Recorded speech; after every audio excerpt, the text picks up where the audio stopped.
Call this meeting to order. This is a regular meeting of Stuart Municipal Authorities, Thursday, May 11th, 2023, and it's 5:30. We'll have roll call. Kim? Here. Brian?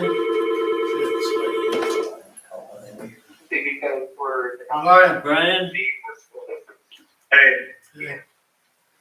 Okay, we just started here. Shirley? Okay. Here. And Craig. Here.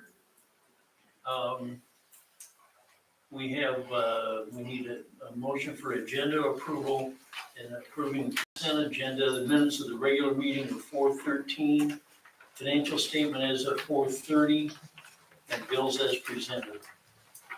And after you've had a chance to look at those, I'll ask for a motion. I'll make a motion. Moved by Craig. Is there a second? Second by Brian. We'll vote. Kim? Yes. Brian? Yes. I vote aye. Shirley? Aye. And Craig. Aye. Next item, agenda 5A, change order number 1 Caldwell towers for $4,200. This is for painting the SMU on the new water tower.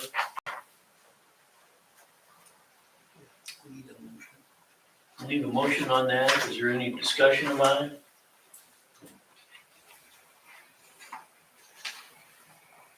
If not, I'll entertain a motion. I'll make a motion. Moved by Craig. Is there a second? I'll second. Seconded by Kim. How do you vote? Brian? No. I vote aye. Shirley? Aye. Craig? Aye. Kim? Yep. Okay, 5B, pay application number 5 for Caldwell tanks. Need a motion for that? I'll make a motion. Moved by Shirley. Is there a second? I'll second. Seconded by Kim. How do you vote? I vote aye. Shirley? Aye. Craig? Aye. Kim? Yes. And Brian? No. 5C is pay application number 8 for Great Plains contractors. This is for the water project. Do I hear a motion? I'll make it. Kim? Is there a second? I'll second. Seconded by Craig. How do you vote? Shirley? Aye.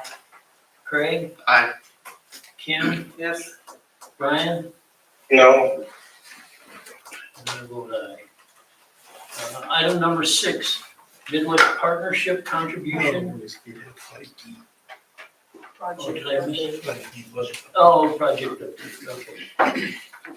You're up, Jeff, sorry. Yeah, well, I don't have a whole lot to talk about tonight, but I did want to just come. I hadn't been here for a few months.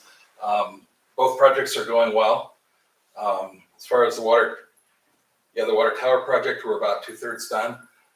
The painting crew should be arriving any week now. Weather dependent on when they get done with where they're at now and then come here. Of course, rainy days and windy days, it's kind of hard to paint a water tower. So they will get that done in May and June. And then electrical will follow. I think the crew will be on site for the site piping to connect to your water main grid. I believe they said about 2 weeks they would be here for that. And so They're all done welding that, Jeff? the what? Are they all done? The with welding is done, yes. Now, will they have to paint both the inside and the out? Yes, there's separate specifications, the layers of paint and specifications on that paint because it's in contact with your drinking water. Then on the outside, of course, it's more weather resistant. So they've been given all those specs. You've got a good crew that's coming in to paint, so I have no doubt it'll be just fine, but we'll watch and make sure. Okay, And then as far as water mains go, they're running way ahead of schedule still. I believe they're mostly done with the PVC pipe. They're waiting on the ductile iron pipe, and while they're waiting on that to arrive, they're working on service connections. no, they haven't started with that. Yeah, and last I heard, he hopes to be completely done by September. Oh, gee. So everything's looking very good. Do you Great. have any other questions for me on any of that? Thank you. If not, I'll go ahead and get out of your hair. Thank Thank you. you. Thanks, Jeff. Next item is Midwest Partnership contribution. Brenda?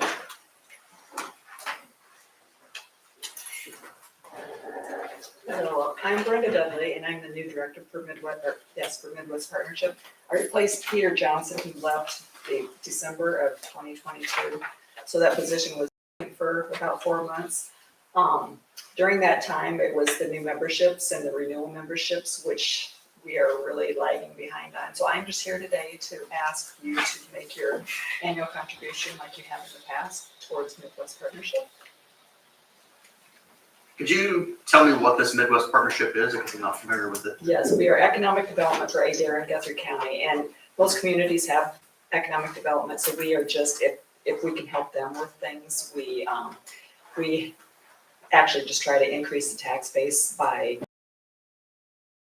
new industrial areas, businesses, so anything, it's a very broad range, such as economic development. So, Ash, what does the city do every year? We give $1 per capita. Is that something that's feasible to do on the utility side too, or? I think the Is that- history on the utility side was SIPCO is giving money going directly to the Midwest Partnership. So Yeah. I don't know if SIPCO is still doing that or not. They aren't. They are. So that was a history with the contribution that we made. Money comes from SIPCO, we pass it on to Midwest Partners. So CIPCO's not doing that It's anymore. been 2 years since they have. I think that's right. Probably, yeah.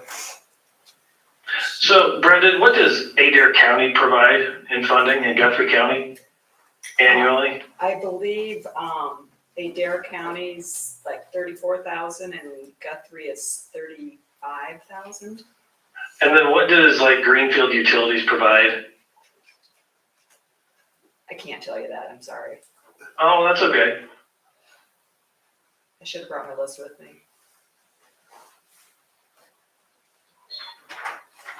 This is something the board has done for a long, long time. I think since Midwest Partnerships. I believe so. Operation, so. They started in 94, I think I heard Karen say the other day, so. Isn't most of your stuff though, it's citywide? What does it do for the utility? It's county, it's Adair and Guthrie County, so we assist with economic development for the 2-county area. So that Midwest Partnerships have been involved with that I'm aware of would be Wausau, bringing them and helping with some of the site planning with Carl, which is, those have been very valuable economic drivers for the town with jobs and, utility as well. That's, they're involved in a lot of mapping and planning and lead follow-ups, I guess, and have been helpful, so. I think correct me if I'm wrong, if a developer's looking for someplace, he would come to Midwest Partnership. Yes. Yeah. To get, Like the lowest website on our website, available buildings and available sites in the 2-county area. And thank you for the help, Brian. I'm fairly new to this position, so I don't know a lot of the past history. No, that's fine. so would we do this per capita as what as the city does? The city, yeah, does $1 per capita. That's what the city offered. Yeah, the city is 1782. What does this, are you familiar with what the city of Greenfield does by chance, or Kenora or Guthrie? No, I'm sorry, I don't. That's okay. Just be easy to match that, or I guess, I don't know, I'm comfortable matching what the city does if that money's available. I could sure get that information if that would be helpful. Ash, what are your thoughts on, I guess you don't know what SIPCO was providing in the past? We have it, yeah, we have it here in writing in the packet. It was $1,096 in 2019, 2020 was 1,110, 2021 was 1,071. So around the $1,100, the average of $1,100. Gotcha.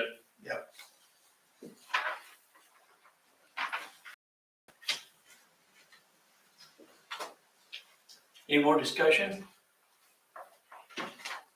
Do I hear a motion and an amount?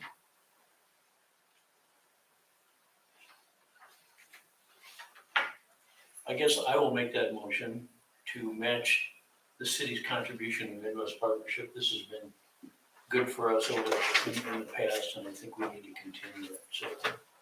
I'd second that. Move that second. How we vote? How you vote, Craig? Aye. Kim? Yes. Brian? Yes. I vote aye, and Shirley? No, Okay, I will know more next year, I promise. Item number 7, revolving loan fund. Bruce? Well, I've got kind of a continuation of the conversation you just had, and so I appreciate the time on the agenda today. I'll try and work through the things pretty quickly, because I know you've got a lot of things left yet to do. Hopefully you recognize me from work that we've done in the past on revolving loan funds, but in case not, I'm Bruce Newsom. I'm president of the Iowa Area Development Group. And IEDG's been your partner for economic development, much like the Midwest Partnership, for the last 35 years. And that was all through SIMECA and your membership in CIPCO. And as you're well aware, CIPCO has changed their wholesale power contract, which changes their business model in a lot of respects. And so one of the things that's happened is there's a lot of ancillary services that were just provided to members of CIPCO as a result, but that is really changing and includes the membership in IEDG. So what I'm here to do is start a conversation about hopefully having you continue membership in IEDG going forward. What will happen at the end of the year is CIPCO is going to exit our organization, and you will have to continue. And so I kind of want to work through a few slides just real quickly, about some of the information that are things that we do on your behalf, and give you a chance to ask questions. Again, no call for action tonight. I think there's a lot of things that we do. You may have some questions or want to have some follow-up discussions before you consider actions, but I'll try and cover information as quickly as possible. So here's my discussion agenda for tonight. Again, I'm going to try and move things pretty quickly. I provided slides. I think they were in your board packet, so you had maybe a little chance to look at things ahead of time. That'll probably help us be efficient. And I'll be honest, it's hard to take all of the things that we're involved in and boil it down to 10 or 15 minutes, but I'll try and move along just as quickly as possible. And the first place I want to start is just that economic development is really a process. And so we came up with this discussion or this diagram a number of years ago as we were doing some planning activities, and it kind of boils down to what you're doing as a city and the city development folks versus the Midwest Partnership on a region versus us more as a statewide effort. But this is really focusing on our kind of business development activities, the work that we're trying to do to generate leads and bring you different companies, help them growing companies expand. So as you move from left to right, it's using the marketing things that we do, which I'll cover in just a few minutes, to help drive people to your community and the other territories for our members. And then once we get them interested in the community, doing our best to remove any obstacles that they might have in order to make that project happen. And if we do things right, we're going to get jobs and investment and hopefully some new load growth as a utility. And so when we look at our mission, we say it's the business and community development goals for you as utilities. Again, the core mission is to try and build load and help businesses grow on your lines. So a lot of what we do is marketing. A big chunk of our budget goes towards our marketing activities, and a big chunk goes just to the staff that we have and the technical expertise that we can bring. A lot of that is around financial tools, as we'll talk, the Red Light program that helped create your revolving loan fund and some of those kinds of activities. So I boil our priorities down to marketing, helping build for the future with planning, whether that's identifying growing companies or looking for emerging markets, helping with site and building development. And what I didn't list on there is a lot of the community development projects that get involved in are part of that process as well. Because if you don't have a community where people want to live and work, it's tough to be successful with bringing new businesses. We also spend an awful lot of time trying to engage and train our members on different things that they can do to make their community a better place. Quarterly meeting for anybody that has staff that's dedicated to economic development, we just had this earlier this week, where we bring them in, talk about different programs or different services or new technologies or new companies, new emerging industries, all things. We have a leadership academy, which is a kind of a series of programs that we think help build some basic knowledge for local developers and volunteers. And then every periodically, it used to be every other year with the pandemic kind of threw us off a little bit. We have kind of what we call the Partners Forum that's coming up this year in October. So let me quickly move through some things. We spend a lot of time trying to build awareness about the opportunities that exist in rural Iowa and the opportunities that we have in our communities. As you would expect, we've got a website that hosts an awful lot of those informational pieces. You can see some of the printed materials there on the screen that we do. We have advertisements as part of the business record and some of the corridor activities associated with Association for Business and Industry. We have not only the LoopNet database that you heard mentioned, or the LOIS database that you heard mentioned, which drives all of the websites for economic development in the state, but we also subscribe to what's called LoopNet, which is a specific database that commercial brokers use. And so we get a lot of leads from that as a database. We also have some recognition programs when businesses expand. Well, our biggest one is the Iowa Venture Award that's presented with the Association of Electric Co-ops every year. I put a couple of faces there of our staff. We've got two people that really kind of drive this part of our business. There's three of us that are directly involved in business development activities. That's everything from working with key accounts to the work that we do with trade shows, trying to recruit folks here. We also have a company that we contract with where they prospect and look for growing companies and those folks specifically that are interested in Iowa. That gives us a good source of leads as well. We do 10 to 12 trade shows per year, a lot of them tied to the targeted industries that we've identified over the years. So you can see a lot of that is value-added agriculture, but we also concentrate on manufacturing and logistics. We've been working on some refrigerated warehouses, and it's been a very active thing for us this year. So that's kind of the marketing activities that we have. As I said, the other piece of our business, or the core of it, is related to the technical expertise that we can bring to the table. We talked about the quarterly meeting. I've listed out here our Development Academy workshops that we've done. So specific programs that exist for operating a revolving loan fund, building spec buildings, financial incentives, responding to requests for information, some of those basic kinds of things that we think are important for us to all be responsive and successful for economic development. And we did that because there's been a lot of change. You heard Brenda's pretty new to her position all across the state.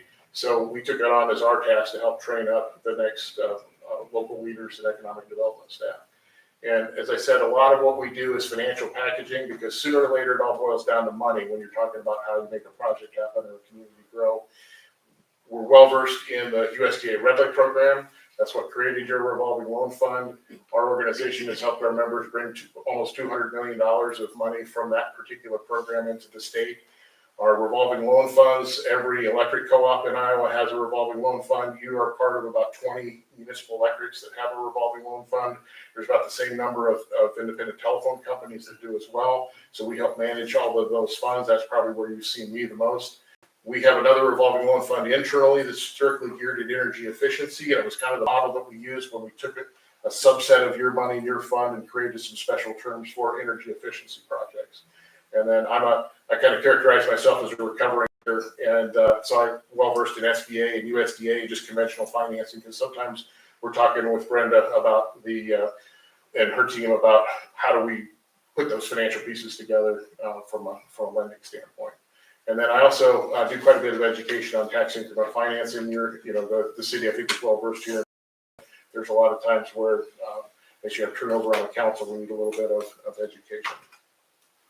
So that's a lot of information thrown at you at once. Let's talk a little bit about how, what things we've done here locally.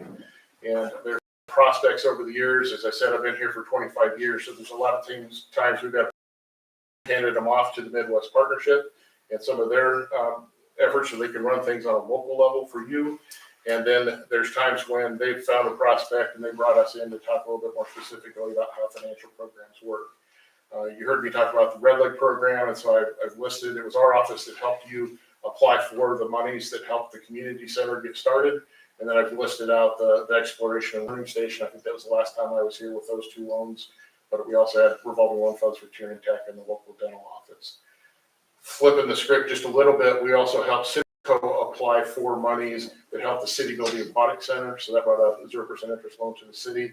And one that was kind of we thought we had it, but unfortunately it turned out to be a near miss, was the DICA project. If you remember back to that, they're a manufacturing company that was located in Guthrie Center. They were landlocked, needed to expand, and they found a spot out here in the March Business Park. And so we were working behind the scenes on some of the tax increment financing discussions that was happening between the company and the city. And at your request, we went to SIPCO and secured $1 million 0% interest loan for that project. And so we were successful in that, but unfortunately it was about the same time the pandemic hit. So with cost increases and things, the company decided not to move forward and unfortunately went somewhere else. But you don't win them all, but we certainly can show some support there. And then you're kind of in a unique, because you've got the municipal and then you've got an electric co-op on both sides. And so there's kind of, nearby territory. So there's some things that we've done in the past that have helped you probably indirectly just from residents and housing. Probably the biggest one is when Farmers Electric built the spec building out here in the Wausau production facility. So I can point to press for time. So let me pause there and see if you have any questions on programming or anything that I've said so far.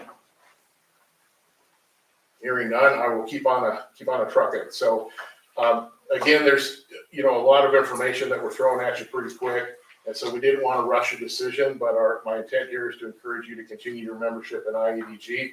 So I want to talk a little bit about how that would work or could look like, because this is a discussion that's been going on for the last 18 months with SIPCO's changes to their business model.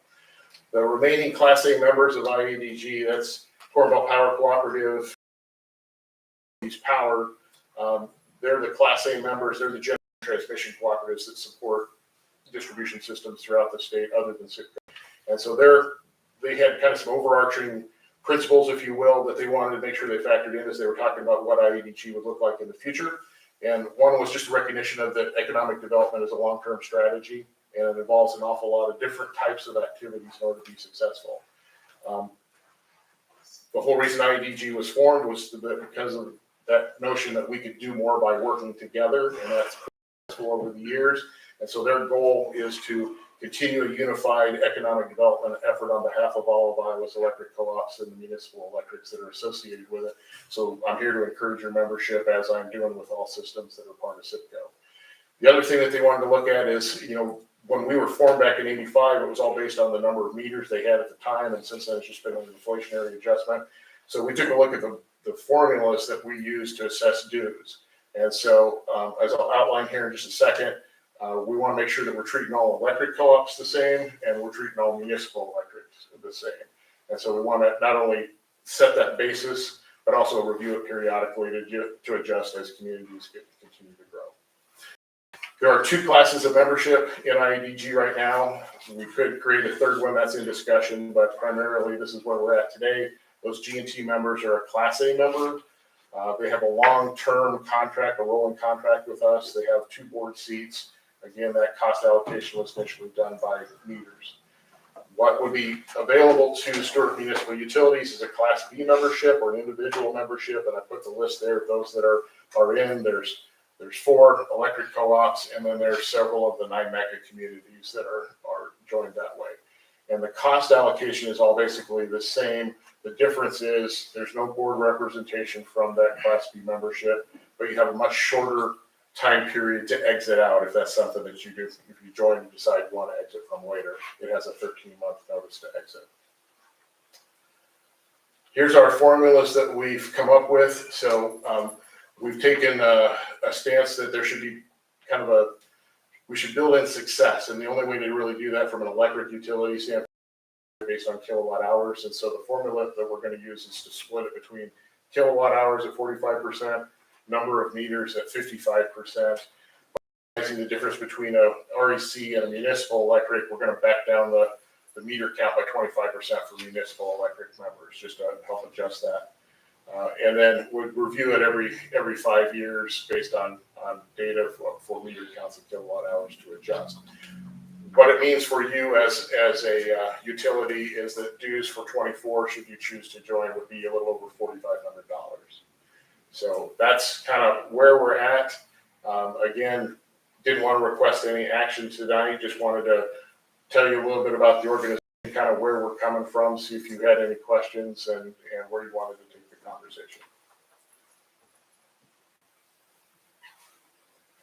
So this is something that SIPCO has included us in the past, is that correct? Yeah, so basically what happened is, this was all part of the wholesale power rate for Citgo. And so when they changed their business model, everything from the rebates and probably the community attraction fund or the marketing reimbursement is where you were getting in the past. Anything that Citgo collected money and then redistributed it back out to members, they've gone away with. And then if you want marketing help, if you want to be part of their rebate program, or if you want to be part of IEDG, those are things that you sign up for individually as a utility and a part of Citgo. Convenient. Yeah. Can we charge them an administrative fee, Ash? Yes, we can. SIPCO. No. No, you can. I'm just joking. I know. And we know it's an important consideration for you. I mean, there's a lot of stuff that we do on a broad basis, but you have a revolving loan fund to administer, and that's a strong thing that we've supported with you all in the past. So it's not, again, the membership runs through the end of the year, but we've thought best to start this conversation now so that it's not rushed at any point in time. That revolving loan fund, as I've thought about that as you've been talking, there's been at least 5 different entities that has been helpful to. So that's, it's definitely appreciated. Definitely made an impact. Yeah, it's a tremendous thing. We refer to it as the gift that keeps on giving. If you combine it, all the revolving loan funds across the state, there's about $75 million that we help our members administer. And not only do you have all those great projects that you help to get the funds started, but collectively, you've all made another 1,100 loans. It's another $95 million that you've reinvested back in the community. So it has a tremendous impact. I think it's an important local tool for you to have. When we started the revolving loan fund, and we had for quite some time, would have different groups, companies, organizations, people come and want financial help from the board. And this was a way to do that and not have to invest any of our general fund dollars into things like that. And like Bruce said, it's been a big help. We've done a lot of good things with the revolving loan fund, and I suspect that this will be no different. It's just a different way of doing things. Yeah, and the thing that I would offer, the amount that you're through this formula, we've tried to be real cautious about things, and you're not really paying any different amount, but you're having to pay for it directly as opposed to having it built into your power bill, basically.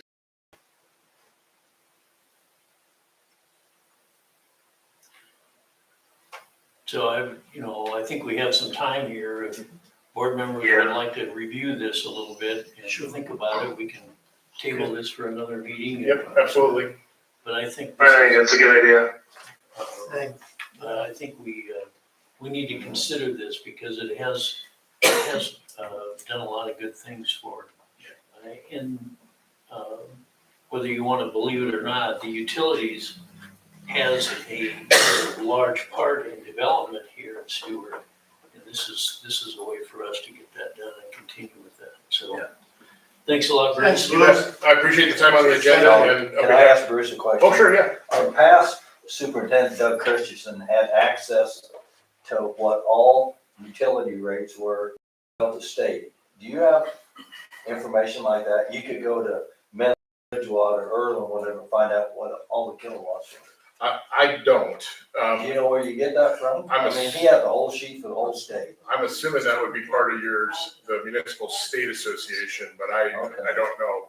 There's so many factors with rates and load factors and types and all that kind of stuff. We kind of stay out of the rate side of things and just really more of an introduction to our utilities. Okay. Check with Ash. We may have that information here. Ash gonna check it out. Okay. And see. Thank you. Appreciate your time. I'm available, however you want to do. Happy to come back at a later meeting. Thank you, Bruce. Thanks a lot, Bruce.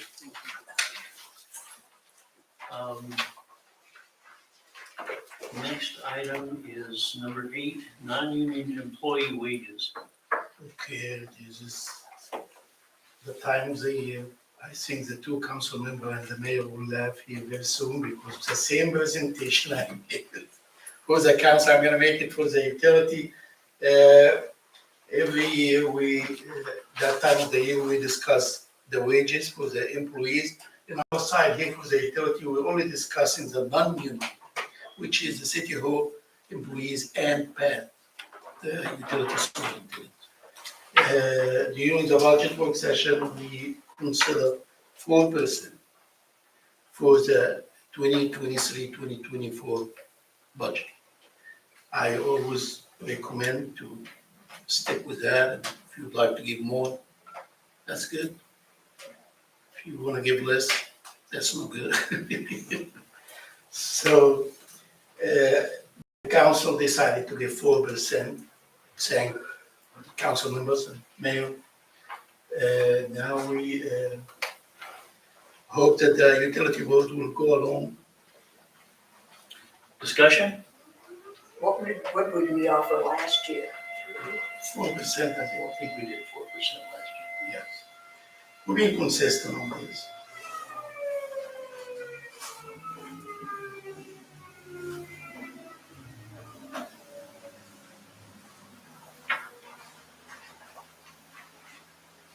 I make a motion that we do 4%. I'll second. Let's see.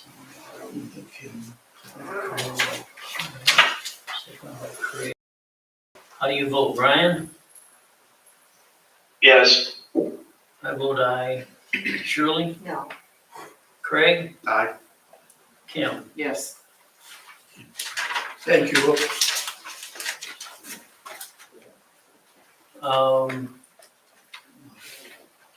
Next item is our, item A is annual payments to the city of Stuart.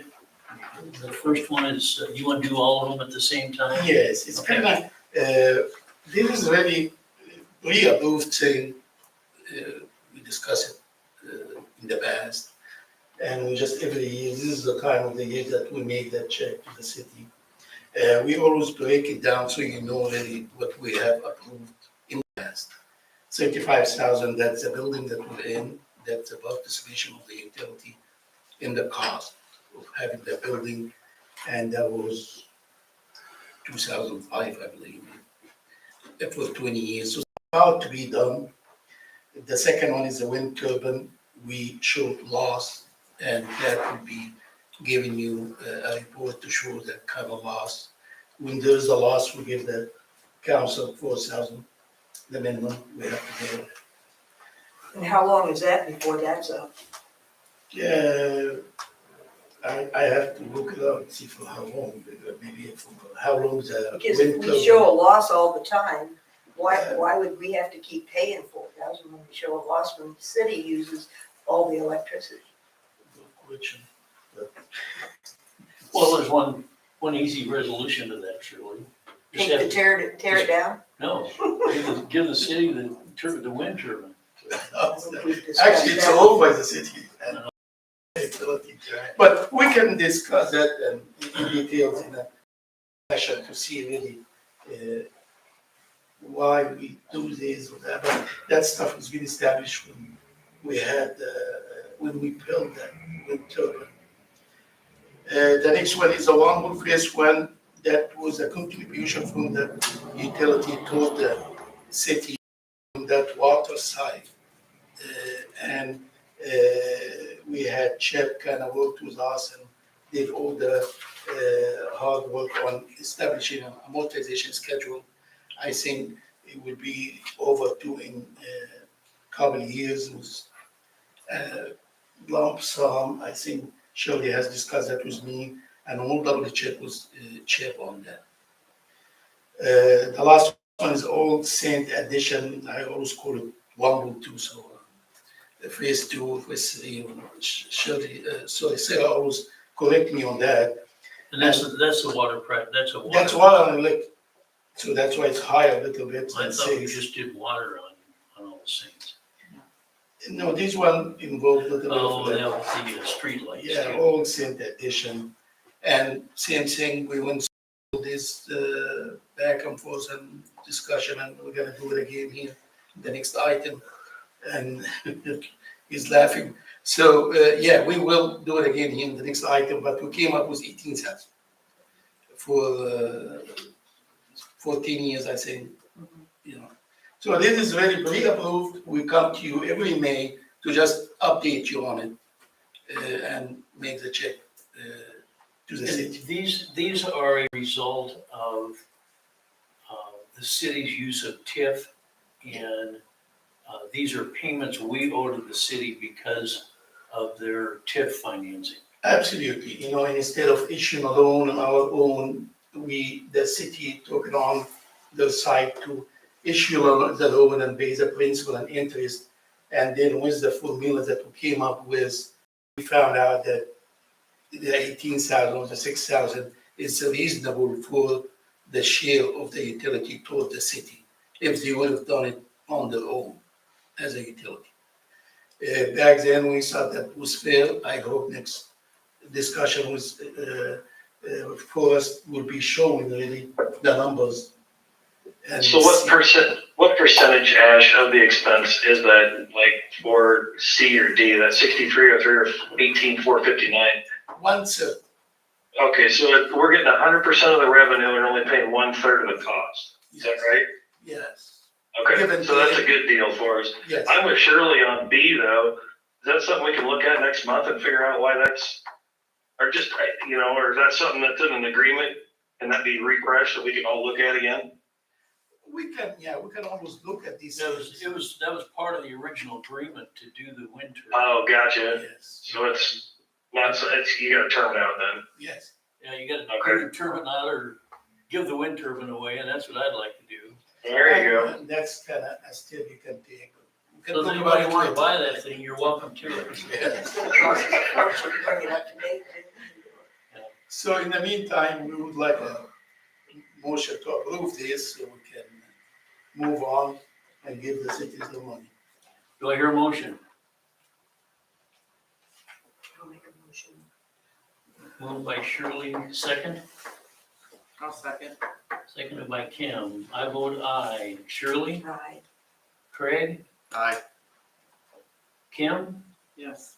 Brian. Yep. Okay, John, I got a quick question on the wind turbine. I talked to Ash earlier. That $4,000 loss is after all the electric of all the buildings, all the street lighting are taken off, right? Yep. It provides electric for every single building and all our street lights, correct? Yep.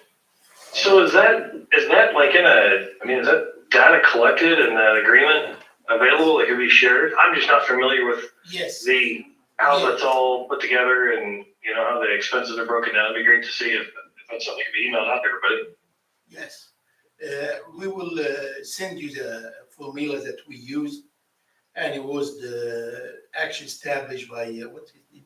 Tom Wynn, yeah.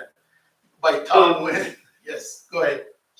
So anyway, I don't know. We talked about the consumption of city expenses on utilities being upwards around 50,000 a year. At some point, it'd still just be nice to have, you know, a meeting to discuss all of those and how that works. If this is net of 50, we're only costing 4, but do we have to pay to fix the wind turbine when it breaks? How much are those repair? You know, I don't know. It'd just be something to be more. I would like to be more educated on it at least. I think we have a maintenance contract, don't we, guys? Yes, we have a maintenance contract, and Ryan, we gotta schedule a joint meeting here Okay, every 3 months, so that's good stuff. Yeah. to share. Yep. Yes, okay, I agree. okay. Thanks. Okay, Well, next item is item number 10, the Wamble Phase 3 housing, yes. our participation in that. We have Forrest, and I don't know, Chip is coming? No. No, okay. I'm at, so Forrest Aldridge with Beaster and Kim from West Des Moines. And I just want to bring the board up to speed on a couple things. So I was here a while back and I talked about the Wamble subdivision. If everybody got that in their packet, if not, I brought extra copies. Yeah, Got it, okay. So, we took bids for the base bid for what's in green, and we took an alternate bid for what's in blue. And the council Monday night at the council meeting awarded the contract just for the green area. So that is what will be constructed later this year. The low bidder was Mackinac out of Des Moines, and so they'll be doing the work. And the city council asked me to come to the board and request that the board participate in the cost of the project like has been done in the past on previous subdivisions. This is outside of the utilities electrical district, so this is actually kind of weird. This is Guthrie County REC, where the Wambold part is. There's actually farmers over here east of the high school. So we're actually dealing with 2 RECs on this project, which has been fun. And Forrest, you'd be welcome to go to the Iowa Utility Board and change that. You know, I would love to. Yeah, just- RC never let you. I know, but anyway, just so the board's aware of those interesting facts. So after we received the bids, I gave Sarah a table, the big, huge table that had the base bid, the alternate, and all the different combinations. But after the council made the award on Monday to Mackinac, a lot of that really didn't pertain anymore. Really, all we were looking at was the green part. So I gave her the much cleaner table. I don't know if everybody got that. yes. Okay, everybody got that. All right. So water costs, and it's just the water mains that are in the green. And also, by the way, the other thing that Ben had a really good idea a long time ago when we first started this was we are taking the water main from where we connect to White Pole Road, and we're taking that water main along White Pole Road and hooking that into the school water main. So the school that runs from the football field out to the west of the high school. And that's a water main owned by them. Right now, the utility comes in from the west on White Pole Road, hooks into that one connection. And I went to the school board and talked to them, and they were in favor of this second connection because it provides the school a redundant connection. So if they would get a break, we get a utility break out on White Pole Road west of the school, they're out of water. So this second connection provides that redundancy to them. And it also benefits the utility, provides a looped system. So we don't just have water coming from one direction into the high school. Well, with that piece in between, we have a loop system to keep that water moving and to keep our chlorine fresh. So it's kind of a win-win for the utility and the school as well. So that White Pole Road did that White Pole Road water main extension into the school's system west of the football field is part of the base bid and part of the project. And that's also in this spreadsheet that I presented as well. Everything's water main. If you look at that spreadsheet, there are some pavement things in there, and you may wonder, well, why is that in there? But that's for going across the parking lot for the school, is putting that parking lot back. So that's the pavement part. Otherwise, all the other pavement is part of the city cost, as part of putting down the street. So the city they're contemplating adding a 20% contingency to this number, this $349,848. That's the cost of the water main for the green. And that's just to see if, something comes up. We're looking to see if maybe we can do a little bit of the blue, maybe, kind of exploring that. Not quite sure yet. This isn't something that has to be decided tonight. But I wanted to come to the board and kind of present where we're at and to see if the board was interested in participating like you have in the past towards the water main portion of this and what level that is. So I think Ash talked about that in the past, it's been a third. But if you want to continue that or if you want to contribute more, I'm not coming with any preconceived notions for what that number should be, but looking for feedback from the board. If you're willing to make a decision tonight, great. If you want some more time to think about it, this could wait till your June board meeting. Thank you. So where's one of the, like the 8-inch lines go up into that development from, I'm assuming that's gonna feed off this 10-inch main down here. The water main and loop. Yeah, so we Will it go up Tibbin Way then? yes, the water main goes up Tibbin Way. It hooks into the end of Northeast Second. We'll Okay. hook in there and then it'll go up Varley Lane and it'll go down Stuart Court. Okay. And if the blue was built, there'd be a water main that would go down all the way down Tiernan Trail and hook into the water main on Second there where the street connects. Okay. But at this point, that's a future phase.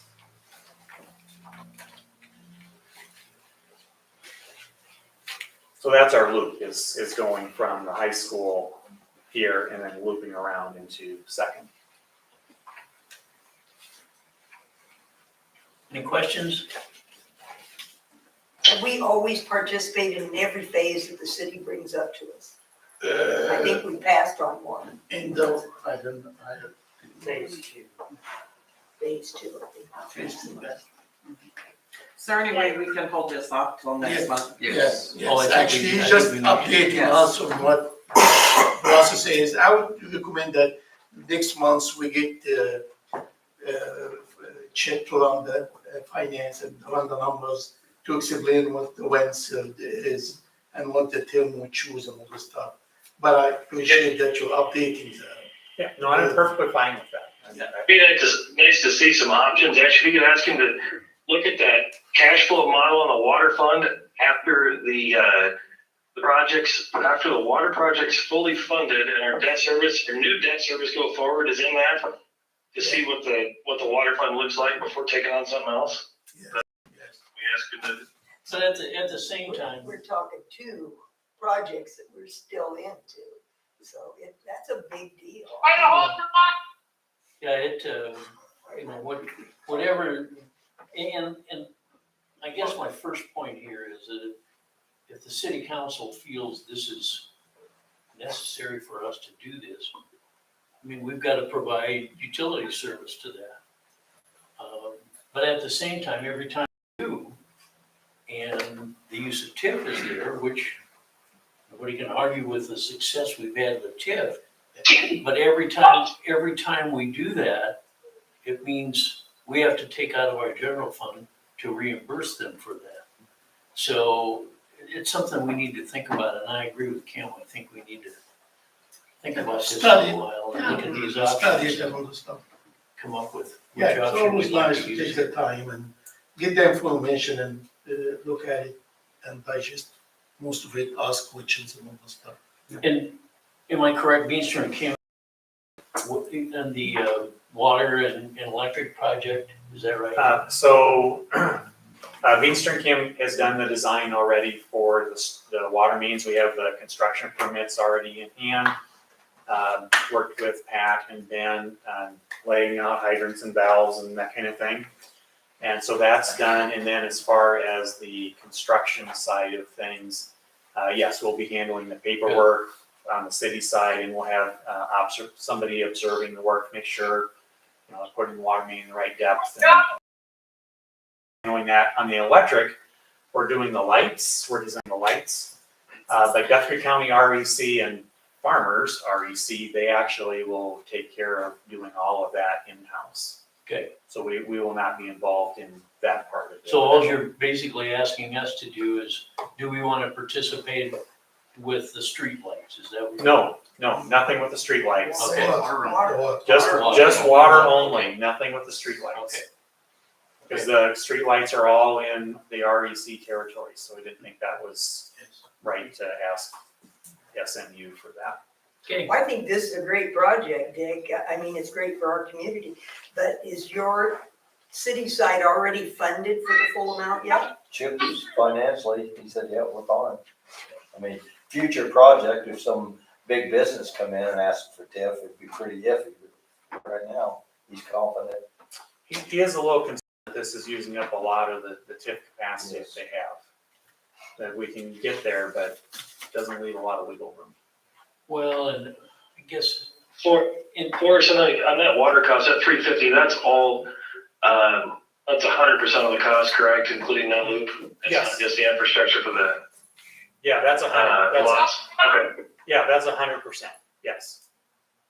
I guess you know, and I don't know how it factors in, but with the, how do I tactfully say this, that and with the knowledge and input of our state legislature, who knows what's gonna happen with that kind of funding, you know? They could pull the rug out from under anybody, and that's a concern, but you can't look in the crystal ball when you got something like this on the table. You either gotta move on it or move on, and at this point, I'm ready to move on, it's just how much is what I'm thinking about, so. Now, you mentioned there was gonna be a potential 20. Are we gonna see numbers ran with this base number and on that, or? I would have, council meeting, your June board meeting, I would have that number, yes. If the city's moving with that number or not, they have a special meeting May 22nd, where they're looking at the financing side of that, so I'll know more after that meeting. Okay. Any other questions, comments? I guess just for those numbers, I'd also be curious to see when our other contributions to the other phases will end, just to make sure we have Yeah, that that's a good information. point. Yes, We need to know that, actually. yes. Okay. All right, anything else? Thank you, boss. Thanks a lot, Thank you. Forrest. Thank you. My pleasure. Yeah, we're gonna take that. Oh, got to. Okay.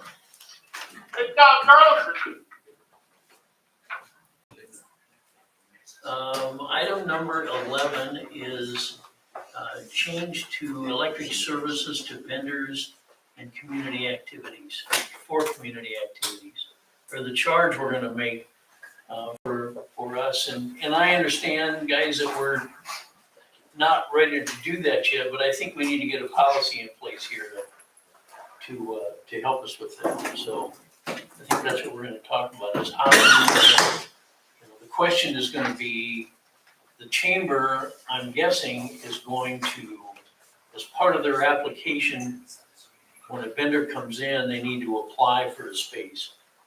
And part of that is gonna be a fee that the chamber will charge them for their use of our electricity. Instead of them running their generators, would drive me crazy. I think this would be a lot cleaner, but they're gonna charge them, I don't know, I'm sure they haven't even thought about that, but let's say $15 or $20. And the question I have here, and Craig and I talked about this, because Craig wanted to bring this up, and I agree with him 100%, that I'm not real sure that the amount of time and administration it's gonna take to break those out and have the chamber then pay us and all the paperwork involved in that. I'm saying when the chamber charges that, they just get to keep that fee. And it's just gonna save us, I think, a lot of time and effort to try to administrate that. So that's where I'm at with it. And realistically, you think about it, you know, say we, over the course of a year, had 100 vendors that applied and used electric, you know, $15, $20 a vendor, I mean, it's $1,500, $2,000. I mean, it's not a huge amount, and trying to move that around, I think it would be better served to stay with the chamber or whatever I think the function chamber would is. find a lot more doing use that. for that than we would. Yeah, I agree with both of you guys. I think that chamber is a group of volunteers and they're trying to bring things to town, so I think it was great that we put those in. It's just, there's a little bit of revenue with it. Let them have it. Any more discussion about that? Well, I don't know how you're gonna keep track of it. I mean, there has to be somebody that knows how much electricity you're gonna be using. I mean, you may not use the same every year. I mean, the first year, I think it'd be all right if you metered it, charged the chamber, see how much it is, just to give us a base. I mean, that's fine if you wanna give it to them. I spoke with Pat about it, and he said he'll be meeting. Okay. Yeah, there'll be a meter on each one of those, so we'll be able to track that. Yes, yes. So, do I hear a motion about that? I'll make a motion. Moved by Craig, is there a second? I'll second.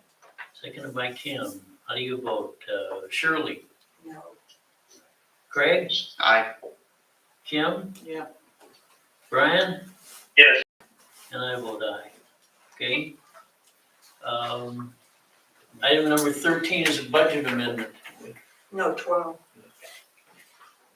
Oh yeah, utility easement. Let's see, man, Man, Thank you. I'm sorry, I almost skipped over you.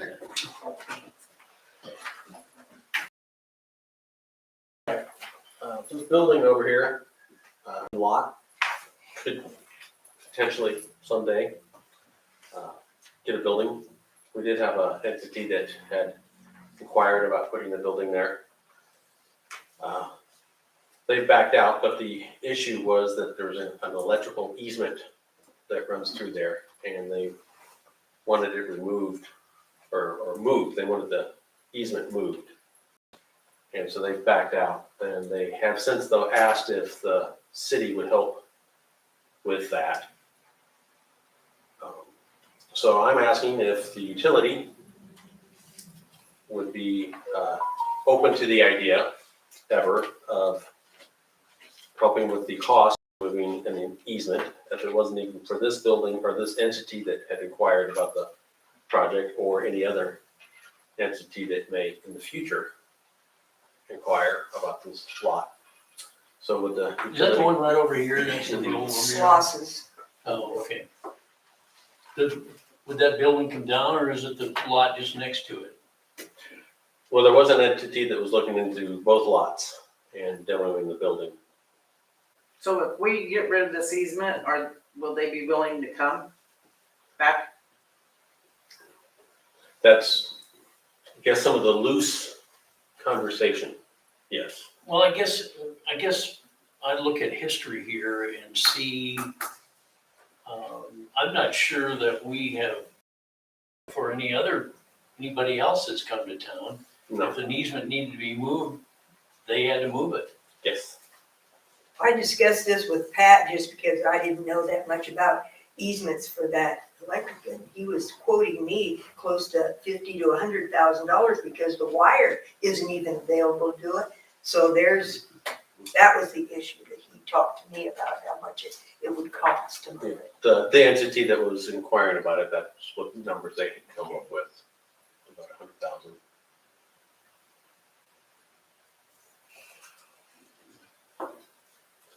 So how do board members feel about this? Well, in the past, we've always had the person that buys a lot that I think they should be. You know, I love that more businesses are coming to town, but, you know, that's not the way we've been doing it. I think if we started that precedent, we'd be in all kinds of trouble. So this came up with, who is Matt presenting? I'm sorry. Yes, Okay, so, this came up as a Family Dollar. I mean, if it was a huge generator for revenue for utilities, you could kind of look at it a little different, but this is, the type of jobs that they're gonna bring is not something that, that should be on the city side, But I mean, I don't know, it's ours, and so why would that be an overall, deal put together by, all entities together discussed? And I mean, not for a Family Dollar, right? It'd have to be something useful for us. Well, I think, I think the thing where it came up was, I think the tone was that under no circumstances would we look at this, and I don't think the board had ever talked about it, so it came up at a seed meeting. And Matt, correct me if I'm wrong here, or if I'm missing anything out or leaving anything out, but it came up at a seed meeting, and the discussion was that there was under no circumstances would the utilities pay to move an easement. And I don't think it had ever been discussed recently anyway that I was aware. Is there anything else? I mean, do you want to add to that? And I had, when I was speaking to my conversations that I had with various people on the utility side, had indicated that it would not go anywhere. So that was not a definitive official response from any of you or anybody from the electric. Matt or Ash, correct me if I'm wrong, when Carl put their facility out there, we had an easement issue with that, and in order for them to resolve that, they had to move that Yeah, they've got that to do easement. Yeah. I think it all comes back to the payback, if you're gonna spend 50 to 100,000, you have to look at the project and see how much they're gonna generate. So Right, we look- that's what, if you get a Rose Acres that wants, a customer at that level, then that's a different discussion. You get a Family Dollar that's, I don't know, we can all read about that. I mean, that's a different discussion. I agree with you. Yeah, it's kind of, you kind of have to look at it this way. So we leave the door open to what kind of business and what kind of Yeah. revenue and what is the payback. Not to do anything, but if we have a company coming to generate 100,000 a year, it would be different than a company coming to generate $1 million a year. So that's how I would see it.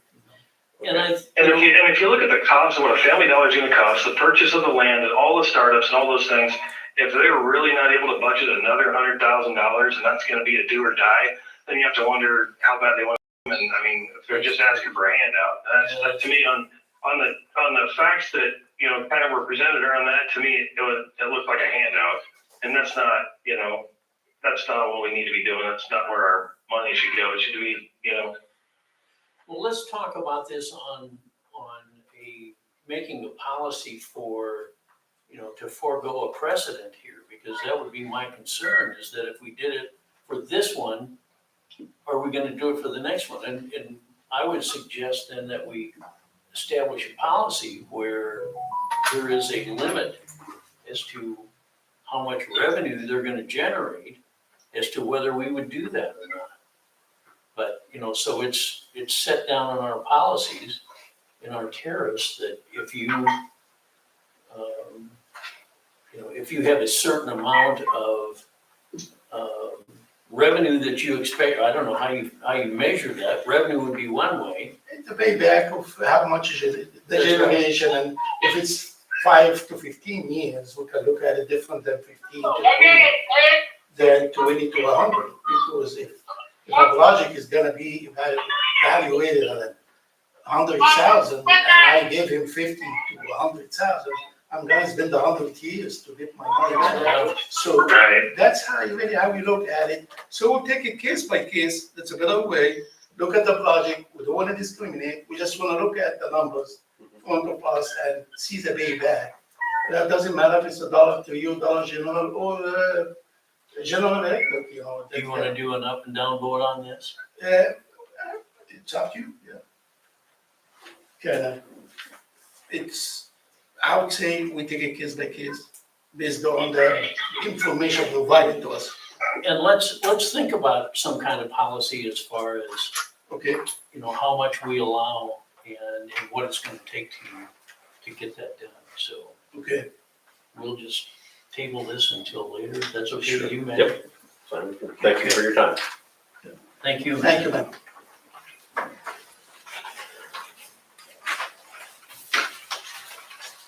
Now, item number 13, the budget amendment. Well, this time of the year, we do a budget amendment citywide.